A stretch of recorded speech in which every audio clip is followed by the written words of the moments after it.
By the way, ito po yung ating final message para po sa ating series about dun sa ating team when families start to break.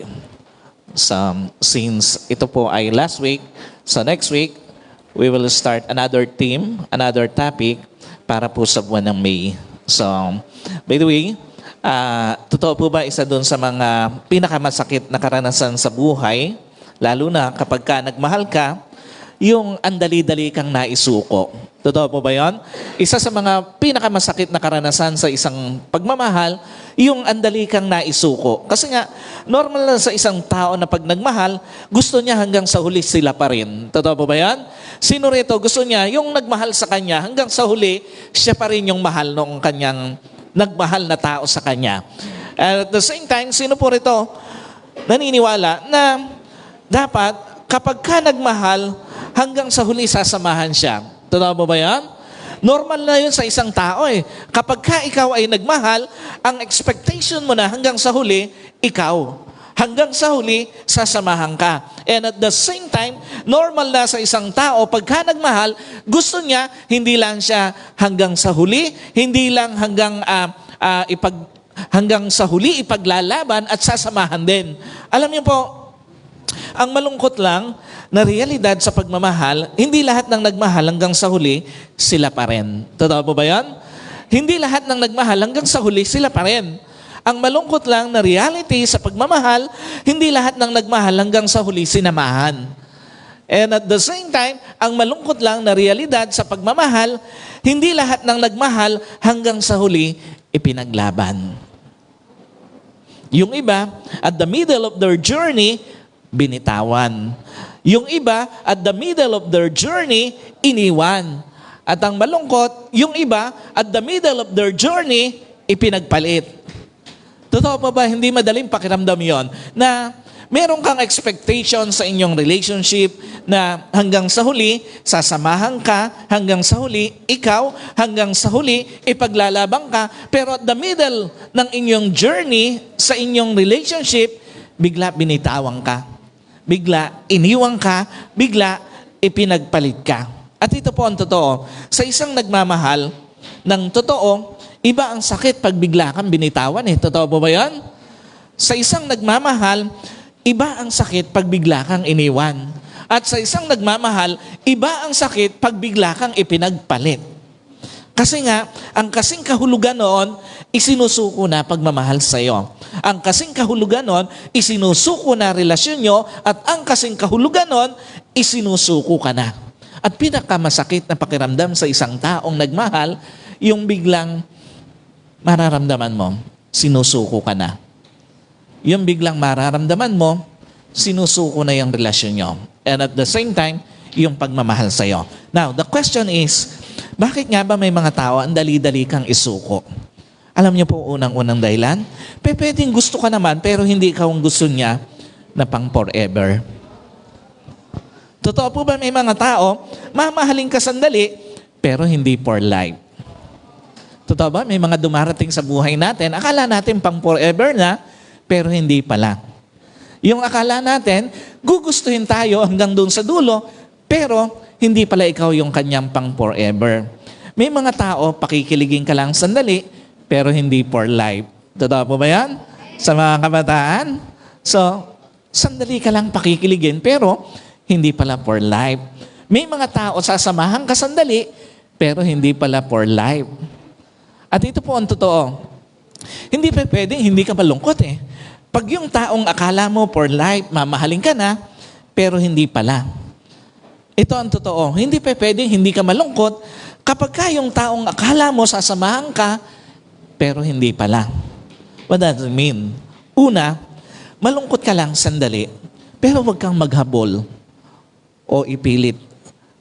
Ipilit pa ang sarili mo. Totoo po ba, pwede namang malungkot para sa taong hindi ka kayang samahan forever, pero hindi dapat forever malungkot ka para sa kanya. Totoo po ba yan? At totoo po ba, pwede namang malungkot ka para doon sa taong hindi ka kayang samahan forever, pero dapat hindi ka forever na maghabol sa kanya. And at the same time, Pwede ka namang malungkot doon sa taong hindi ka kayang samahan forever, pero hindi ka dapat forever na ipinipilit ang sarili mo. Ayos na yung minsan, nalungkot ka, lalo na sa mga kabataan natin, sa mga young pro natin. Tandaan nyo, ayos na yung minsan, nalungkot ka para sa taong hindi ka naman kayang samahan habang buhay. Ayos na yung minsan, naghabol ka para sa taong hindi ka kayang samahan habang buhay. At ayos na yung minsan, ipinilit mo yung sarili mo sa taong hindi ka kayang samahan habang buhay. Kasi nga ito ang totoo. Kahit nagmamahal ka, you have to protect yourself. Totoo po ba yan? Ito ang totoo. Kahit nagmamahal ka, you have to protect your dignity. At ito po ang totoo, sa lahat ng nagmamahal at magmamahal pa lang, lalo na sa mga kabataan, sa mga kababaihan, walang masama na magmahal ng totoo, pero protektahan mo rin ng todo ang sarili mo. Sa mga magmamahal, nagmahal pa lang o magmamahal pa lang, lalo na sa mga kababaihan, walang masama na magmahal ng todo, pero protektahan mo din ng todo ang damdamin mo. Protektahan mo din ng todo ang pagkatao mo. Walang masama na todo-todo magmahal ka. Pero dapat kasabay nun, todo-todo rin, pinoprotektahan mo ang sarili mo. Pinoprotektahan mo ang dignity mo. Pinoprotektahan mo ang pagkatao mo. Tandaan mo, hindi ko mo nagmahal ka, kakalimutan mo na sarili mo. Totoo po ba yan?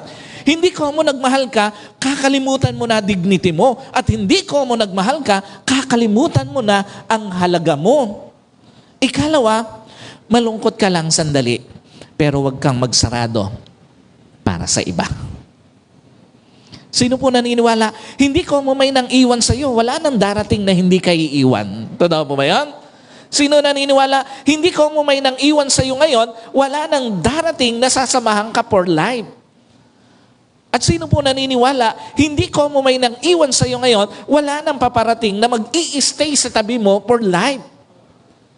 Tandaan mo, madalas si Lord, hahayaang iwan ka ng isang tao para sa pagdating ng taong hanggang sa uli, hindi ka iiwan. Madalas si Lord, hahayaan na maiwan ka o mawala ka sa isang relasyon para daling ka sa mas deserve mong relationship. At madalas si Lord, hahayaan niyang masaktan ka para magising ka at makita mo na nasa maling tao ka pala. Kasi nga ito ang totoo. Pag mas matimbang na yung sakit kaysa pagmamahal, ibig sabihin nun, ginigising ka na ni Lord. Ito ang totoo. Pag mas matimbang na yung sakit kaysa pagrespeto, ibig sabihin nun, ginigising ka na ni Lord. At ito ang totoo, pag mas matimbang na yung sakit kaysa pagpapahalaga sa'yo, ibig sabihin, ginigising ka na nun ni Lord. Ikalawa, pwede ka namang, o pwedeng gusto ka naman, pero hindi kayang gustuhin paniniwala mo, pamilya mo. Totoo ba may mga tao, mamahalin ka, pero hindi ang ibang parte ng buhay mo? Totoo po ba yan? May mga tao, mamahalin ka pero hindi pero hindi ang paniniwala mo. May mga tao, mamahalin ka pero hindi ang pamilya mo.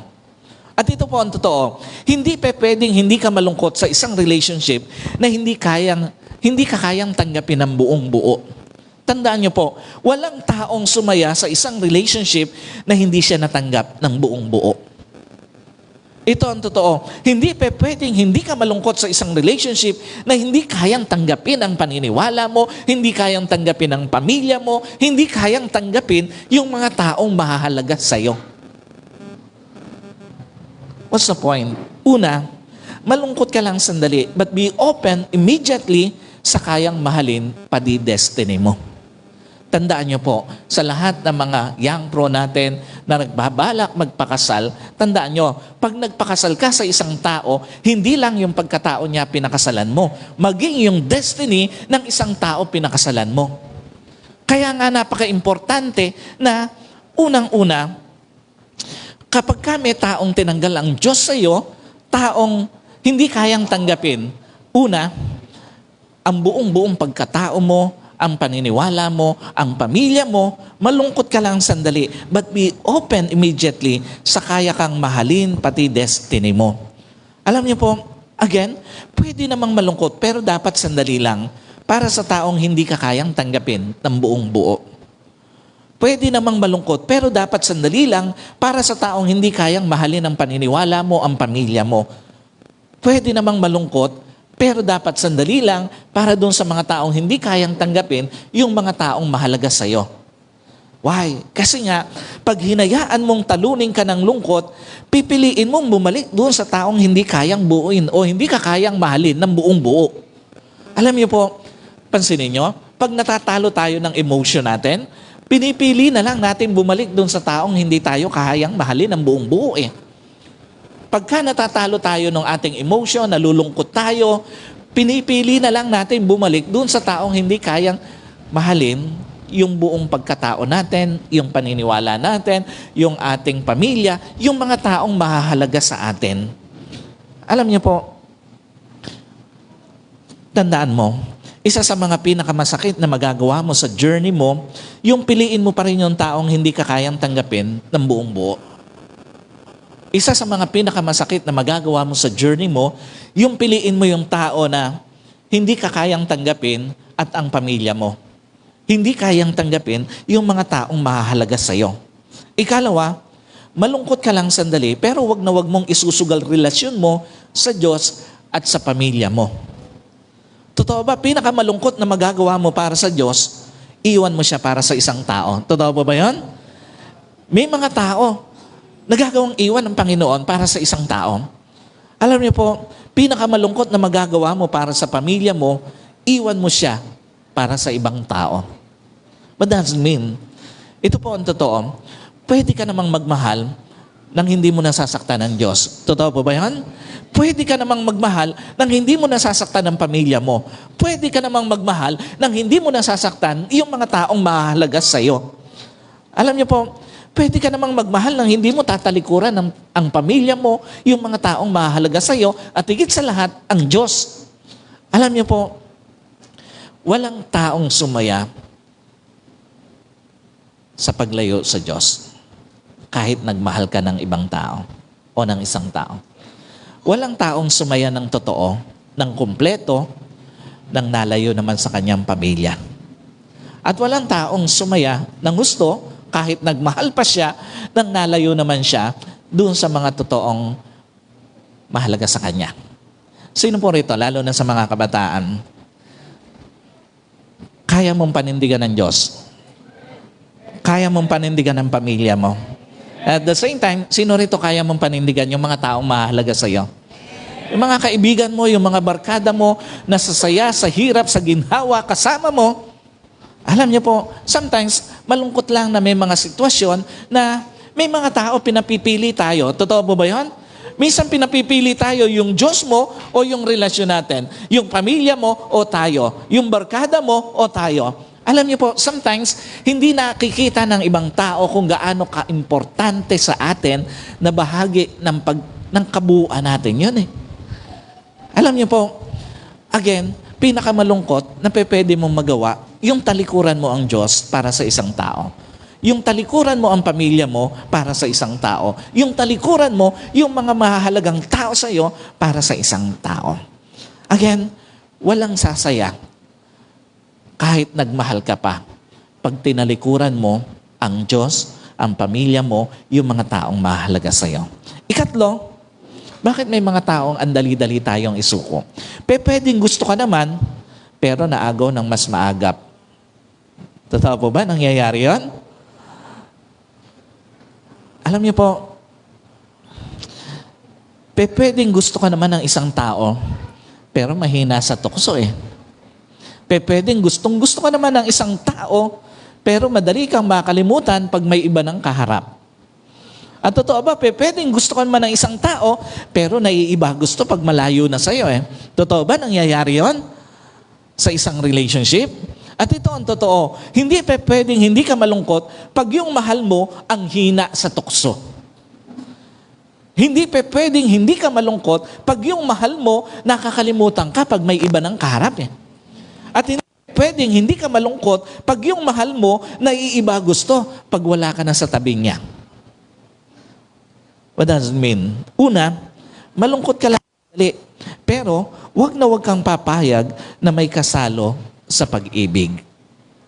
Tandaan niyo po, sa mga papasok pa lang sa isang seryosong relasyon, at maging doon sa mga nasa sa isang seryosong relasyon na, nasa sa marriage na, pinaka hindi mo dapat payagan yung may kasalo ka sa pag-ibig. Alam niyo po, pinakamalungkot na magagawa mo para sa sarili mo, yung pumayag ka na may kasalo ka sa pag-ibig. Pinakamalungkot na magagawa mo para sa sarili mo, yung pumayag kang may kahati sa pag-ibig. And at the same time, pinakamalungkot na magagawa mo para sa sarili mo, yung pumayag ka para sa tira-tira. Tira-tirang pag-ibig, pagmamahal, panahon, kalinga. What's the point? Huwag ka lang namang mainip. Bibigyan ka ng Diyos ng mamahalin ka ng ikaw lang at walang kasalo. Tandaan nyo, sa lahat ng mga young pro natin, huwag ka lang maiinip. Huwag ka lang namang mainip. Bibigyan ka ng Diyos na mamahalin ka ng ikaw lang at wala kang kahati. At huwag ka lang namang mainip, bibigyan ka ng Diyos ng mamahalin ka ng ikaw lang at hindi tira-tirang pag-ibig ang ibibigay sa iyo. Tandaan mo, the more na pumapayag kang may kasalo sa pag-ibig, the more na tinatanggalan mo ng respeto ang sarili mo. The more na pumapayag kang may kasalo sa pag-ibig, the more na tinatanggalan mo ng halaga ang sarili mo. And the more na pumapayag kang may kasalo sa pag-ibig, the more na hindi siya magiging sayo. Tandaan niyong mabuti yun, lalo na sa mga young pro natin. Hindi ko mo pumayag ka na may kasalo ka, ibig sabihin nun, at the end of the day, magiging sayo na siya. No, mas lalong hindi siya magiging sayo. Ikalawa, malungkot ka lang sandali, pero kung hindi ka kayang ipaglaban, wag mo na rin ipaglaban. Tandaan niyo po, kung hindi ka kayang ipaglaban, wag mo na rin ipaglaban. Malungkot yung hindi ka pinaglaban, hindi ka ipinaglaban, pero mas malungkot yung pipiliin mong mag-stay sa taong hindi ka ipaglalaban. Hindi ka kayang ipaglaban. Malungkot yung hindi ka ipinaglaban, pero mas malungkot yung pipilitin mong magtiis sa piling ng isang taong hindi ka kayang ipaglaban. At malungkot yung hindi ka nga ipaglaban, pero mas malungkot kung pipilitin mong magpakakawawa sa piling ng isang tao na hindi ka kayang ipaglaban. Tandaan niyo po, hindi mo deserve na magtiis sa isang relationship na hindi ka kayang ipaglaban. Hindi mo deserve na magmukhang kawawa sa isang relationship na hindi ka kayang ipaglaban. At hindi mo deserve ang isang relationship, mag-stay sa isang relationship na hindi ka naman talaga kayang panindigan hanggang sa huli. Why? Kasi nga, kahit pilitin mo mag-stay sa taong hindi ka kayang ipaglaban, at the end of the day, ikaw lang may iiwan sa relasyon nyo eh. Kahit pilitin mong magtiis sa piling ng taong hindi ka kayang ipaglaban, at the end of the day, mauuwi lang sa wala mga pagtitiis mo. At kahit pilitin mong magpakaaba sa piling ng isang taong hindi ka kayang ipaglaban, at the end of the day, magmumuka ka lang kawawa. Now, the question is, kailan nga ba dapat isuko ang isang relasyon? Alam niyo po, pag ikaw na lang ang nagmamahal. Ang sabi doon sa 1 Corinthians chapter 13, verse 4, meron tayo nan. Ang pag-ibig ay matyaga at magandang loob, hindi maiinggitin, hindi mayabang, ni mapagmataas. Sino po naniniwala, isa sa mga sign na dapat mo nang isuko relasyon mo, pag ikaw na lang nagmamahal? Totoo po ba yan? Sino naniniwala, isa sa mga sign na dapat mo nang isuko relasyon mo pag ikaw na lang may pag-ibig? Lalo na wala pa naman kayong bonding or yung tali ng isang kasal, wala pa naman yung hindi pa naman kayo natatalian ng matrimonyo ng kasal. Alam niyo po, isa sa mga sign na dapat mo nang isuko relasyon mo pag ikaw na lang ang nagtitiis. What does it mean? Una, pwedeng magtiis pero hindi dapat for life ang pagtitiis eh. Sino po naniniwala, pwede namang magtiis pero hindi dapat o hindi naman dapat na lumipas na mahabang panahon, nagtitiis ka pa rin? Sino po naniniwala, pwede namang magtiis pero hindi naman dapat na matatanda na kayo, nagtitiis ka pa rin? At sino po naniniwala, pwede namang magtiis pero hindi dapat na maubos yung prime ng buhay mo sa pagtitiis? Alam niyo po, kung taon-taon na lang niloloko ka ng boyfriend mo o ng girlfriend mo man, baka naman gusto mong dun sa susunod na taon, matuto ka na. Kung yung iniintay mong magbago, sa halip magbago, nagkaanak pa sa iba, baka naman mali na mag-stay ka pa o mag-intay ka pa at umasa ng pagbabago. Kung yung yung pinagtitiisan mong tao, sumama na sa iba, baka hindi na worth na magtiis ka pa. Kasi nga dapat ang pagtitiis, may kinapupuntahan na maganda. Dapat ang pagtitiis, may ibinubungang maganda. At dapat ang pagtitiis, may napapalakang maganda. Tandaan niyo po, pag puro sakit lang ng kalooban napapala mo sa iyong pag-iintay, ihinto mo na pag-iintay mo. Sa mga yampro natin, sa mga kababaihan, kung puro sakit ng loob lang naman yung napapala mo, huwag ka nang mag-intay. Pag puro hirap lang ng kalooban napapala mo sa pagtitiis mo, ihinto mo na pagtitiis mo. Ikalawa, pwede namang magtiis pero hindi dapat paulit-ulit ka na lang magtitiis. Totoo ba minsan, pwede namang magtiis sa 1, 2, 3 pagtatakil, pero yung pang-4 at yung mga susunod pa, sa tingin mo, it is worth na tiisin mo pa?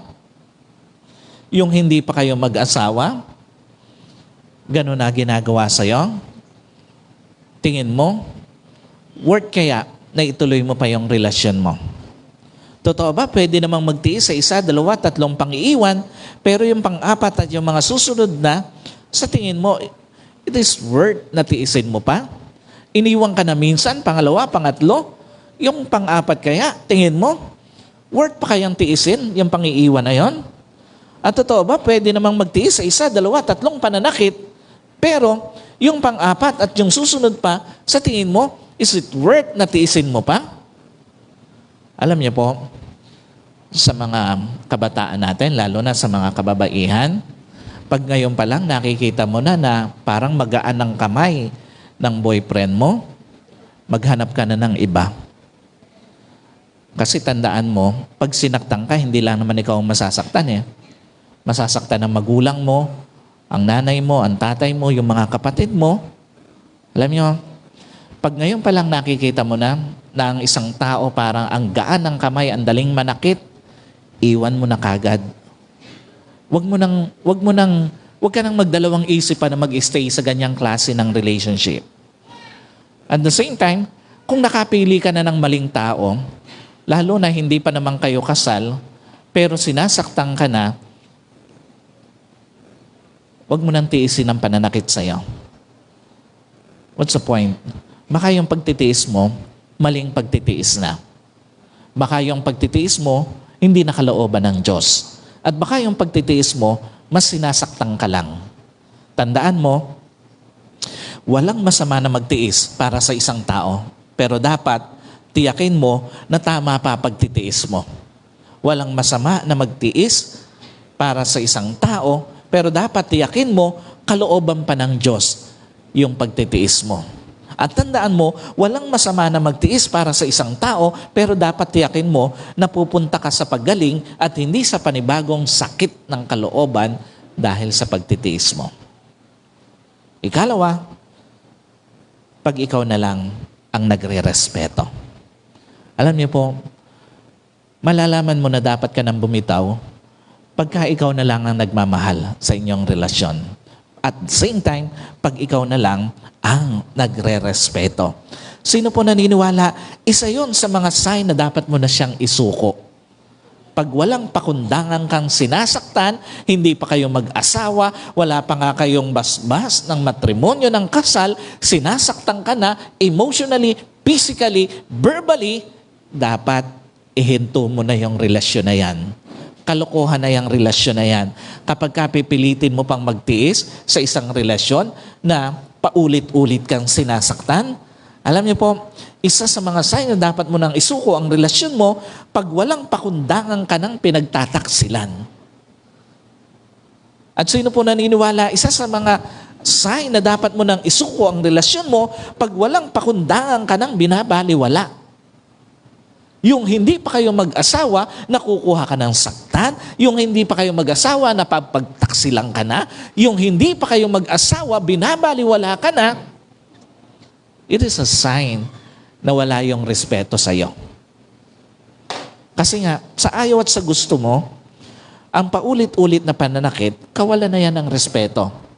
Sa ayaw at sa gusto mo, ang paulit-ulit na pagtataksil, kawalan na yan ng respeto. At sa ayaw at sa gusto mo, ang paulit-ulit na pagbaliwala, kawalan na yan ng respeto. What's the point? Una, ang respeto kusang binibigay, dapat ibigay at hindi dapat nililimos. Sino po naniniwala? Yung respeto sa isang relasyon, dapat kusa itong binibigay. Hindi ito dapat na nililimos. Alam niyo po, pagmahal ka naman talaga ng isang tao, natural na ipararamdam sa iyo ang respeto niya eh. Totoo po ba yan? Pagmahal ka naman talaga ng isang tao, hindi mo naman talagang kailangang makiusap na irespeto ka eh. At pag mahal ka naman talaga ng isang tao, hindi mo naman talaga kailangang manglimos ng respeto sa kanya eh. Pero pag kulang sa respeto ang isang tao, kahit makiusap kang wag kang pagtaksilan, pagtataksilan ka. Pag kulang sa respeto ang isang tao, kahit makiusap kang wag kang iwan, iiwan ka. Pag kulang sa respeto ang isang tao, kahit makiusap kang wag kang ipagpalit, ipagpapalit ka pa rin. Kasi nga, ang totoong respeto sa isang minamahal, hindi ito tungkol sa kung gaano mo siya kamahal, kundi kung gaano kanya kamahal. Ang totoong respeto sa isang minamahal, hindi ito tungkol sa kung gaano mo siya pinapahalagahan, kundi kung gaano kanya pinapahalagahan. At ang totoong respeto sa isang minamahal, hindi ito tungkol sa kung gaano mo siya iniingatan, kundi kung gaano kanya iniingatan. Ikalawa, ang respeto, ibinibigay para sa kaayusan ng relasyon, hindi para abusuhin. Totoo ba, pag hindi tinumbasan ng isang tao ang respeto ng kanyang minamahal o ng kanyang mahal, pwedeng mawala ang kaayusan. Totoo po ba yan? Pwedeng mawala yung kaayusan sa kanilang relasyon pagka yung babae na lang ang nagbibigay ng respeto at yung lalaki hindi na nagbibigay ng respeto. Pwedeng mawala ang kaayusan, pwedeng mawala ang katatagan, and at the same time, pwedeng mawala ang katapatan sa relasyon. Ano ibig sabihin nito? Hindi kailanman magiging maayos ang isang relasyon na isa na lang ang nagpaparamdam ng respeto. Hindi kailanman magiging matatag ang isang relasyon na isa na lang ang nagpaparamdam ng respeto, at hindi kailanman magiging maayos o matatag ang isang relasyon pag isa na lang ang nagpapakita ng katapatan. In short, sa puntong ikaw na lang nagbibigay ng respeto sa inyong relasyon, makakailangan mo ng bumitaw. At ikatlo, pag ikaw na lang nagpapasan sa inyong relasyon. Sabi doon sa 1 Corinthians chapter 13, verse 7, ang pag-ibig batitisin, mapagtiwala, puno ang pag-asa, matyaga hanggang sa wakas. Pero, tingnan natin, hanggang saan ba yung sinasabing pagbigay o yung pagpapasan ng pag-ibig na yan? Alam niyo po, again, isa sa mga sign na dapat mo nang isuko ang iyong relasyon, pag ikaw na lang ang gustong manatiling masaya to. Pag ikaw na lang ang gustong manatiling maayos ang inyong relasyon. Pag ikaw na lang ang gustong manatiling buo ang inyong relasyon. Kasi nga ito ang totoo, kahit anong pilit mo na manatiling masaya ang relasyon mo, pag may iba na siya, hindi na rin talaga sasaya ang inyong relasyon. Ito ang totoo, kahit anong pilit mo na manatiling maayos ang relasyon nyo, pag may iba na siya, hindi na aayos ang relasyon nyo. At hindi na mabubuo ang relasyon nyo pag may iba na siya. Unless na gusto mo na hindi pa kayo mag-asawa, pero pang number 2 ka na. Pang number 3 ka na. Again, tandaan nyo po, hindi pa pwedeng mawala ang respeto sa isang relasyon. Lalo na nagsisimula pa lang kayo sa pagbuo ng inyong relasyon, wala pa kayong totoong bonding ng kasal. Pag doon pa lang sa punto na yon, wala na yung respeto, it is a sign na hindi na dapat ituloy ang relasyon. What does it mean? Una, desisyon ng dalawang tao at effort ng dalawang tao ang faith ng isang relasyon. Alam niyo po, sino naniniwala, hindi pa pwedeng babae lang ang mag-e-effort na manatiling masaya ang relasyon nyo. Hindi pa pwedeng ang lalaki lang ang mag-e-effort na manatiling masaya ang relasyon nyo. At hindi rin pa pwede na isang tao lang ang mag-e-effort na manatiling buo ang inyong relasyon. Dapat malinaw sa bawat nasa isang relasyon na kayong dalawa ang mag-e-effort para manatili siyang masaya, manatili siyang matatag, manatili siyang buo. It is a collective effort dapat ng isang lalaki at ng isang babae na panatiliing maayos ang kanilang relasyon, panatiliing masaya ang kanilang relasyon, panatiliing matatag ang kanilang relasyon. Pag pinilit mong buhatin mag-isa, tandaan niyo po, ang responsibility para manatiling ang relasyon nyo, isang araw mapapagod ka. Pag pinilit mong manatiling matatag ang relasyon nyo, buhating mag-isa para manatiling matatag ang relasyon nyo, isang araw mapapagod ka. At pag pinilit mong buhating mag-isa para manatili na buo ang inyong relasyon, matatag, masaya, isang araw mapapagod ka. Ikalawa, mabuhay ang isang relasyon na isa lang ang nagpapasan at malamang kaysa hindi ito makarating hanggang sa dulo. Doon po sa mga young pro natin na may mga boyfriend, may girlfriend na, you have to make a reflection. Kami bang dalawa ang nagbubuhat o baka ikaw lang mag-isa ang nagbubuhat sa inyong relasyon? Alam niyo po, ang buhay ng isang relasyon na isa lang ang bumubuhat. Mabuhay ang isang relasyon na isa lang ang nag-aalaga. At mabuhay ang isang relasyon na isa lang ang nag-aalala.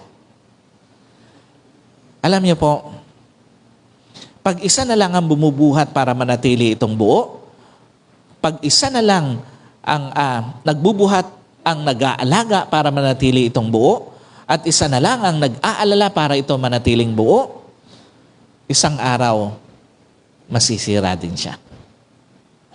Ang malungkot lang, pag ito na sitwasyon ng isang relasyon, kahit masakit, tsak magtatapos siya. Pag isa na lang ang nag-aalaga, isa na lang ang nagbubuhat, isa na lang ang nag-aalala. Pag ito na ang sitwasyon ng isang relasyon, isang araw kahit masakit, magkakanya-kanya na kayo ng landas. At isang araw kahit masakit, pipiliin nyo na lang na lumayo sa isa't isa. At mas maganda yon, lalo na doon sa isang nagbubuhat lang, mas mabuti yan para sa'yo.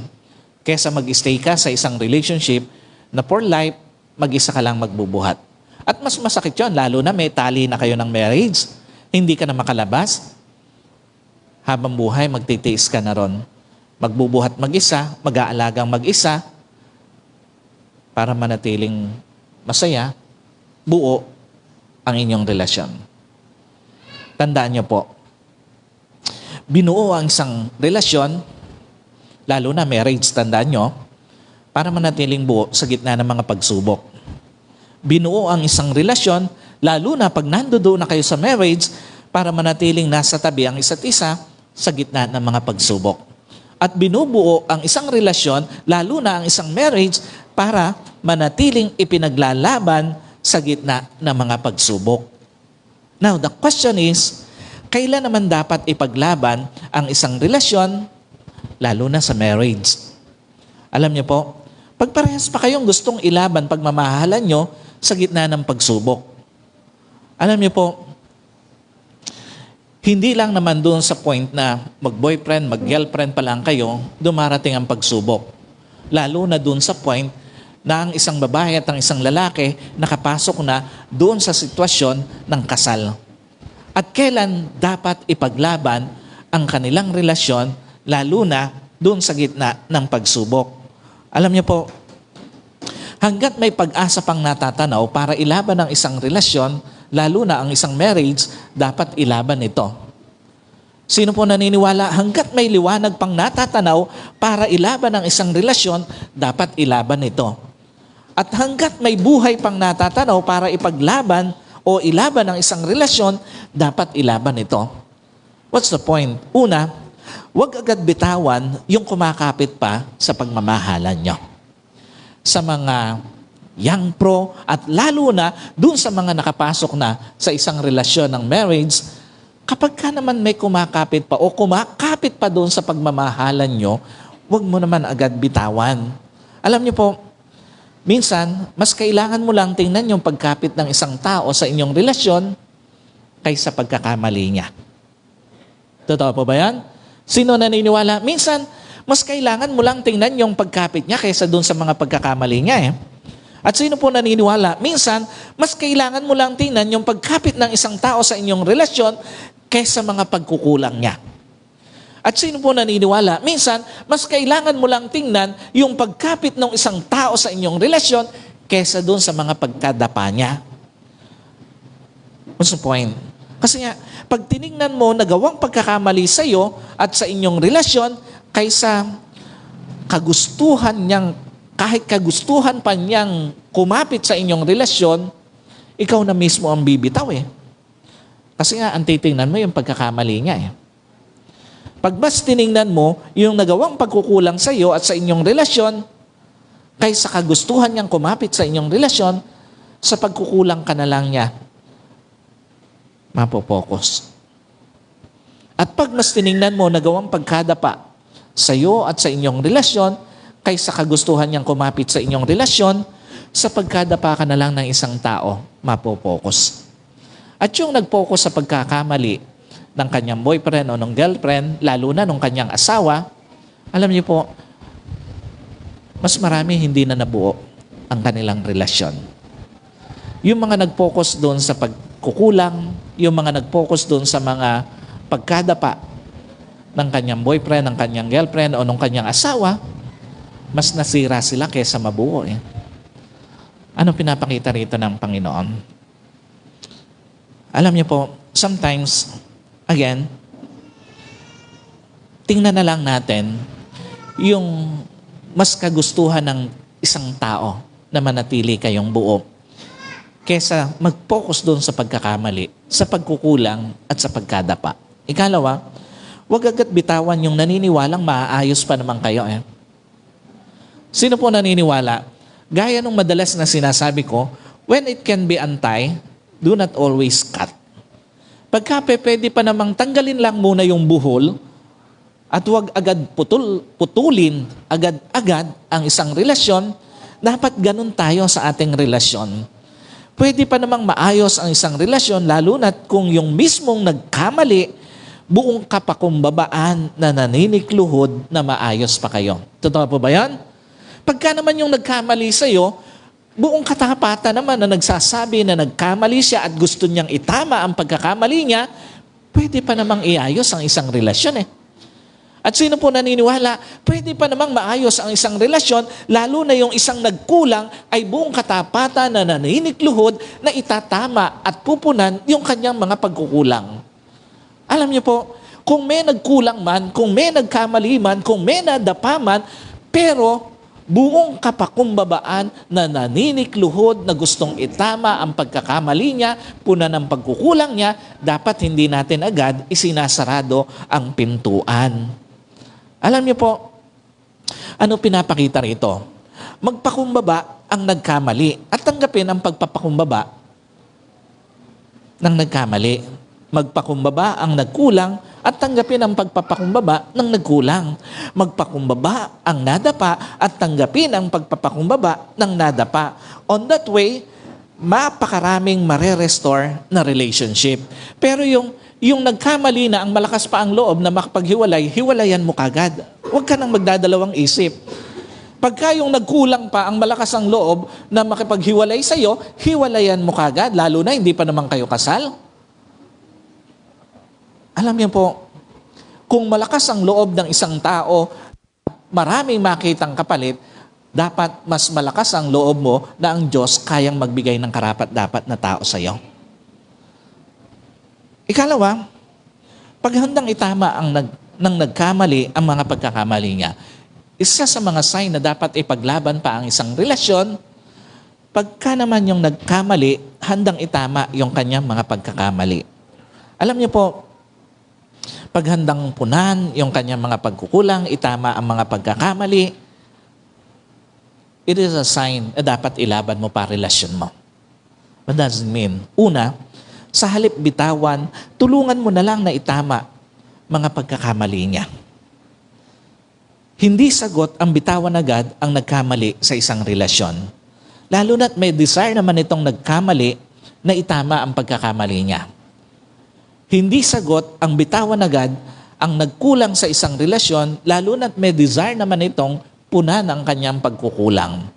At hindi sagot ang bitawan agad ang nadapa sa isang relasyon, lalo na't may desire naman itong bumangon mula doon sa pagkadapa niya sa inyong relasyon. What does it mean? Minsan, kung alin pa yung mahirap at masakit, yung pahihingi ng pagkakataon sa'yo para sa ikabubuo ng relasyon mo. Yung tulungan mo, yung nagkamali sa'yo.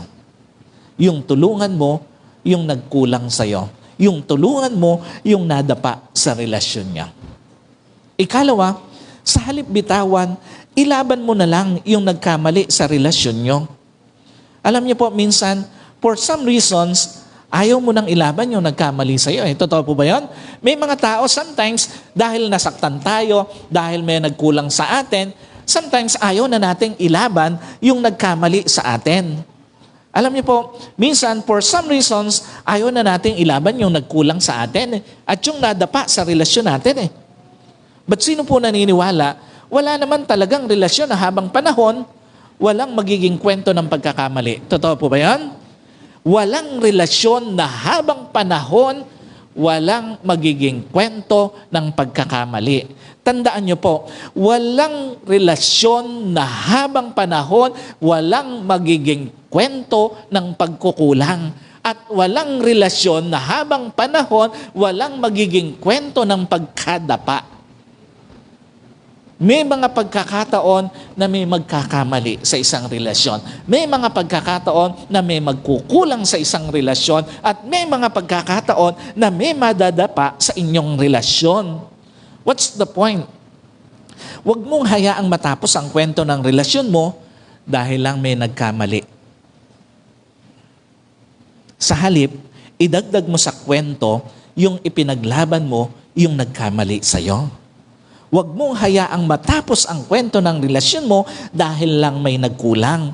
Sa halip, idagdag mo sa kwento ng iyong relasyon na ipinaglaban mo yung nagkulang. At huwag mong hayaang matapos ang kwento ng relasyon mo dahil lang may nadapa. Sa halip, idagdag mo sa kwento ng relasyon mo yung ipinaglaban mo yung nadapa sa inyong relasyon. On that way, makikita mo hanggang sa dulo, makakarating kayo. By the way, sino rito gusto niya hanggang sa dulo makarating sila ng mahal niya? Kahit na boyfriend mo lang, girlfriend mo pa lang, sino rito gusto niya hanggang sa dulo kayo na? Despite na may mga nagkamali, may mga nagkulang, may nadapa, gusto mo kayo na. At lalo na doon sa mga mag-asawa. Sino rito gusto niya hanggang sa huli kayo na? Alam niyo po, again, pwede naman yon. At finally, sign na dapat mo ipaglaban ang relasyon mo pag ikaw pa rin ang pangunahing dahilan bakit gusto niya mag-stay, ilaban mo pa. Sino po naniniwala? Pag ikaw pa rin naman ang pangunahing dahilan bakit gusto niyang mag-stay, despite na nagkamali siya, dapat mo pa rin ilaban ang relasyon mo. Totoo po ba yan? Pag ikaw pa rin naman yung pangunahing dahilan, despite na nagkulang siya, dapat mo pa rin ilaban ang relasyon niyo. Despite na nadapa siya, what does it mean? Tandaan niyo po, pag para sa pangalan na lang ng pamilya, bakit gustong mag-stay, hindi ka rin naman sasaya sa relasyon niyo. Lalo na doon sa mga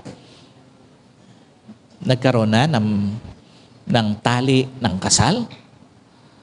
Alam niyo po, sometimes, totoo ba, may mga mag-asawa nag-i-stay na lang para pangalagaan yung kanilang reputasyon.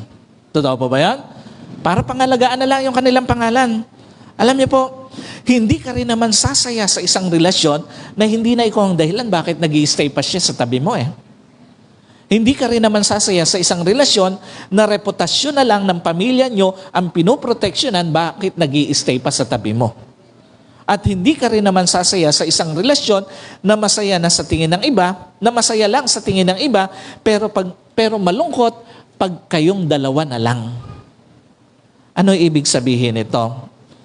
Hanggat ikaw pa dahilan at hindi ibang tao bakit gusto niya mag-stay sa tabi mo, ipaglaban mo pa ang relasyon niya. Hanggat ikaw pa dahilan at hindi reputasyon na lang ng pamilya niyo bakit gusto niyang mag-stay pa sa tabi mo, ilaban mo pa ang relasyon niyo. At hanggat ikaw pa ang dahilan at hindi pagkukunwari na lang bakit gusto pa niya mag-stay sa tabi mo, ilaban mo pa relasyon niyo. Maniwala ka. Mas mainam na magpatawad ka sa nagkamali na willing mag-stay sa piling mo forever kaysa itaboy mo na naging dahilan ng tuluyang pagkasira ng inyong relasyon. Maniwala ka, mas mainam na nagpatawad ka na lang sa nagkulang na willing mag-stay sa tabi mo forever kaysa itaboy mo na maging dahilan ng tuluyang pagkasira ng relasyon niyo. At maniwala ka, mas mainam na magpatawad ka na lang sa nadapa sa inyong relasyon na willing namang mag-stay sa tabi mo forever kaysa itaboy mo na magiging dahilan ng tuluyang pagkasira ng relasyon nyo. Sa lahat po ng nasaktan at nakapanakit pero willing na muling mabuo ang kanilang relasyon, ilaban nyo na lang ang pagmamahalan nyo sa gitna ng pagsubok. Tanggapin nyo na lang na may magkakamali talaga. May madadapa, may magkukulang. Pero as long as na willing kayong itama ang nagkamali, ang pagkakamali, at tanggapin ang nagkamali, isang araw, sa halip na sirain kayo ng mga pagkakamali, pagkukulang, at ng pagkadapa, mas patatatagin kayo ng mga pangyayari na yun sa inyong relasyon. Alam niyo po, kung meron mang isa sa mga pinaka magandang maireregalo tayo sa ating relasyon, yung hanggang sa huli, piliin natin na yung binigay sa atin ng Diyos ngayon, ito na rin yung makasama natin. Kahit kayo ay mag-boyfriend pa lang, mag-girlfriend pa lang, at lalo na kung kayo ay mag-asawa na. Pinakamagandang maireregalo natin sa ating relasyon, mag-stay sa tabi ng taong ibinigay na ng Diyos sa atin. Again, walang perpektong relasyon. Kahit mag-boyfriend, mag-girlfriend pa lang kayo, may mga pagsubok na. Walang perpektong marriage. Kahit na kayo ay magkasama na, may mga pagsubok pa rin. But if you choose to stay forever sa taong ibinigay ng Diyos, puna ng mga pagkukulang, itama ang mga pagkakamali, at bumangon sa mga pagkadapa, isang araw, nandoon na kayo sa dulo ng inyong journey together. Let us pray. Panginoon, tinataas ko po sa iyo ang bawat relasyon na kasalukuyang dumadaan sa mga pagsubok, Panginoon. Sila man ay hindi pa mag-asawa, tulungan mo sila na makita ang mga dapat na maitama sa kanilang relasyon at lalo na po doon sa mga mag-asawa, Panginoon. Doon sa mga dumadaan sa problema, sa pagsubok sa kanilang relasyon, sa kanilang marriage, ang dalangin ko po, Panginoon, tulungan mo sila, Panginoon, na maging bukas sa pagtama ng mga pagkakamali, sa pagpunan ng mga pagkukulang, sa pagbangon sa mga pagkadapa sa kanilang marriage. Dalangin ko po, Panginoon, na lahat ng mga mag-asawa na dumadaan sa pagsubok sa kanilang relasyon, panatiliin mo pong buo ang kanilang marriage. Panatiliin mo pong buo ang kanilang pamilya. Panatiliin mo pong buo ang kanilang pagmamahalan, Panginoon.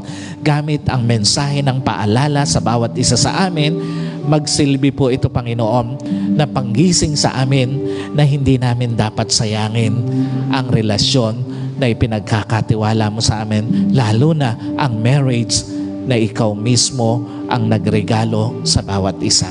Salamat po. Tinataas ko po ang lahat ng ito sa pangalan ng aming Panginoong Jesus. Amen and amen. God bless po sa inyong lahat.